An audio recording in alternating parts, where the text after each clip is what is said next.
Hey, what's up everybody and welcome back to News Dose, and the hype for the Game Awards is really starting to ramp up. There's already a couple Nintendo rumors circulating, including Zelda, as we talked about yesterday. Do make sure to check that video out.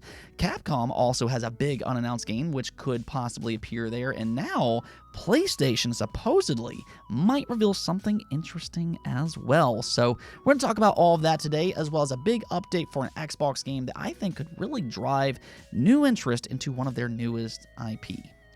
Before we get started though, if you enjoy this type of content, do make sure to hit that subscribe and ring that bell. That way every time I post a new video, it'll be delivered directly to your device. It just makes staying updated a little bit easier, and based on my analytics, there's still about 50% of you who currently aren't subscribed, so don't forget to hit those buttons. With that said though, let's just go jump right into the video, starting off with, in my opinion, quietly, one of the best games that's released this year, Lies of P. Seriously, I mean, if you like Souls-likes, do yourself a favor and play this game, because it genuinely is among the best the genre has to offer outside of From Software games themselves. At the bare minimum, it is available in Game Pass, so if you do have that, definitely go check it out. But for those who have played it, I'm sure you're going to be happy to know that NeoWiz and Round A Studio took to YouTube and is officially teasing DLC, which we already knew about, and then also confirmed a sequel to Lies of P. Yeah, they didn't keep us guessing for all that long, which I actually really appreciate. A lot of times, fans just have to kind of sit and speculate for years and years, hoping more is to come, but in this case, NeoWiz is being very forthcoming. They said its DLC and sequel is in their highest priority. Now, in the meantime, though, they are still pushing updates out for Lies of P, which includes early game balancing. They just announced that. So they are still attempting to improve this game even further. And, you know, it's just a great thing to see a game like this come out from some previously unknown studios and just have a lot of success. They've already sold 1 million units, and I hope that that's only just the beginning for them, because I think that Lies of P and these studios have a bright future ahead of them. Moving on, though, speaking of another series that I really enjoy, there's a big Resident Evil rumor circulating right now. This is coming from Dusk Golem, which has a pretty good reputation as an insider for horror games, and he claims that Resident Evil 9 is set in a ghost town in the West and will not only have the largest budget in franchise history, but it's also the longest developed Resident Evil game as well, being in development surprisingly since 2018, which that is crazy to think about. I mean, we've gotten Resident Evil 2, 3, 4, and Village since that time, so I mean, they've really been putting in the work over there for the Resident Evil franchise. But apparently Resident Evil 9 is going to be their biggest game yet. Now, he went on to claim that they're targeting a 2025 release, so there you go. If accurate, there is a chance that Capcom may start to reveal it as early as maybe next year. We'll kind of see about that, but one thing that he mentioned here that's really catching a lot of attention is this. He said Capcom have considered Resident Evil 9 to be a closing chapter for a few things to move on to from there, to new story arcs and focus, take the series in new directions. So Resident Evil 9 is sort of both a closing and beginning chapter for things in Capcom's eyes. So from what it sounds like here, we could see a shift for the Resident Evil franchise, which really isn't necessarily a new thing for the series. I mean, Resident Evil has been around since 1998, and over that time, it's seen some pretty major changes from game to game in a number of different ways, from new protagonists, new gameplay styles, to camera views, and just so on and so forth. And if you've played Resident Evil Village, you'll probably understand that a new direction is coming. Now, Resident Evil 9 might be closely connected with Village, and Dusk Golem does kind of allude to that as well. But for me, I really just have two hopes here. One is to make sure to keep Resident Evil as a horror franchise first and foremost. That's the most important thing to me. Let's not go back to the days where they turned it into an action-driven series.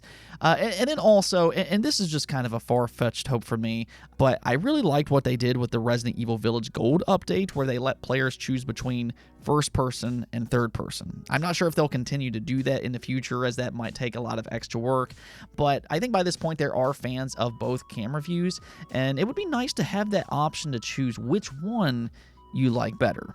Either which way, if any of this turns out to be true, because this is still a rumor, do take it with a grain of salt, but if it does, some interesting things might be ahead for the Resident Evil franchise. All right, so let's go and talk about PlayStation for a moment here, though, because it's that time of the year when rumors start to pick up. A lot of times when these big showcases are around the corner, that's when there's a lot of background noise. People talk about plans and things leak out online. We've already heard a few Nintendo rumors by this point. We actually talked about one of those just yesterday, but it's now being claimed that Sony may also have a big announcement planned for the Game Awards. This is coming from a Spanish outlet, Area Juganes, which apparently has leaked things accurately in the past, and they said that their sources who are close with Sony is claiming that Sony intends to announce God of War Ragnarok DLC later this year, presumably at the Game Awards. Or, hang on, is it actually DLC? That is kind of a question right now, because the thing is, this is not the first time we've heard that PlayStation is working on some kind of DLC for God of War Ragnarok. Just earlier this year, the prominent leaker The Snitch said, quote unquote, "I know that Sony is working on a project called God of War Ragnarok DLC."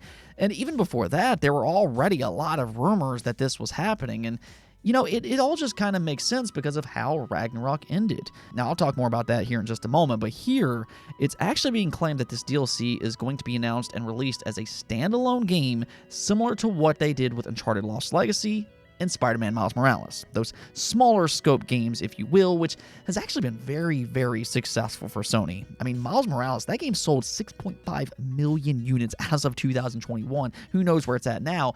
And that was a $50 game. So, yeah, this strategy is clearly working for Sony. Now, if this is a standalone game, though, it will be interesting to see how fans react to this news.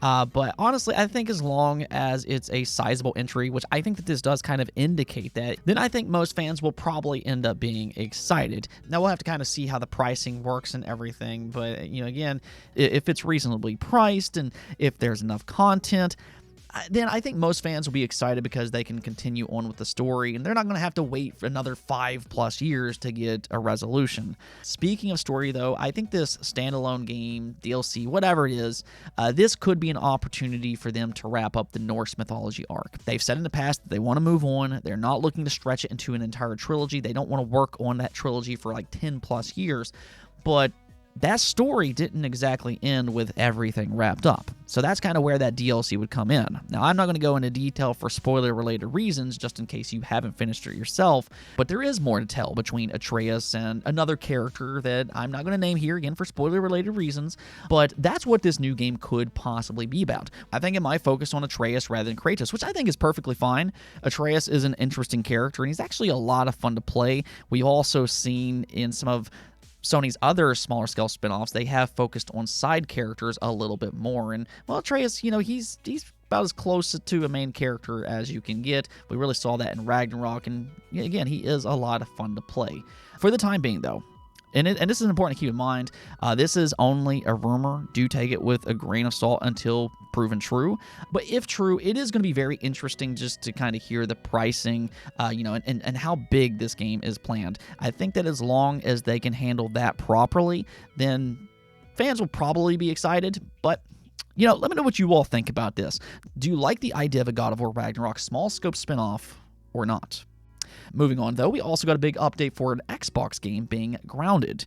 Now, this game has had an interesting development cycle. It started as an early access game with a very small and passionate team, and yeah, they took full advantage of that. They listened to the community feedback, and they turned Grounded into a legitimately great RPG building experience.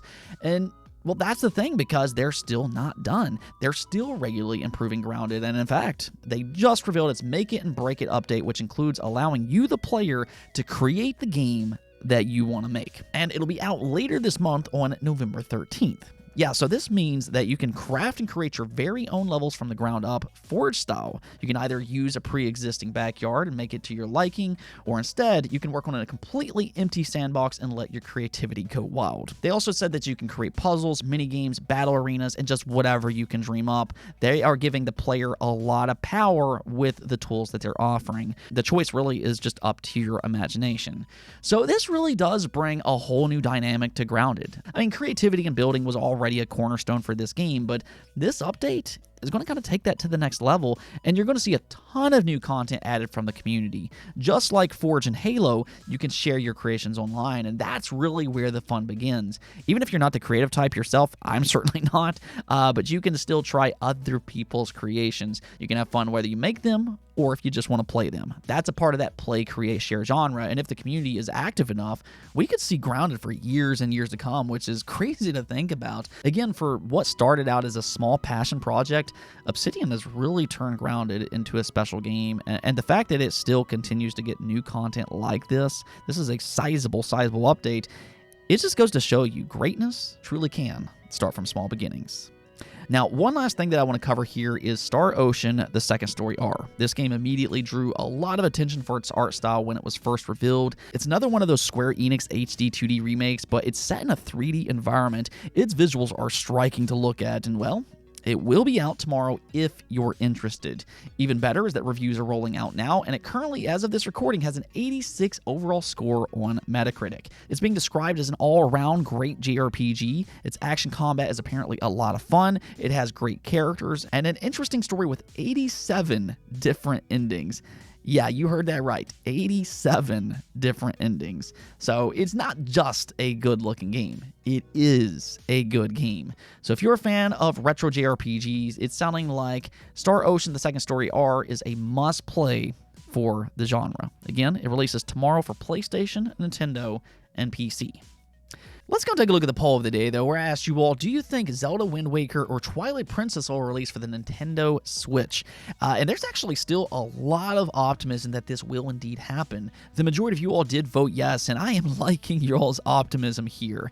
Now, I do think that this is a now or never type of deal, though. There is a rumor that one or both of these games might be announced at the Game Awards, and as a fan, I really do hope that this happens. Now, I'm not necessarily convinced that it will, but as a fan, I want it to happen because I do love these games. I also think that it would be pretty awesome to have all of the mainline 3D Zelda games on a singular console. I mean, you would have Ocarina of Time, Majora's Mask, Twilight Princess, Wind Waker, Skyward Sword, Breath of the Wild, and Tears of the Kingdom on one singular platform. That would be pretty awesome, especially if the Switch successor is backwards compatible, and then you could just kind of roll all of that Zelda greatness onto their next platform.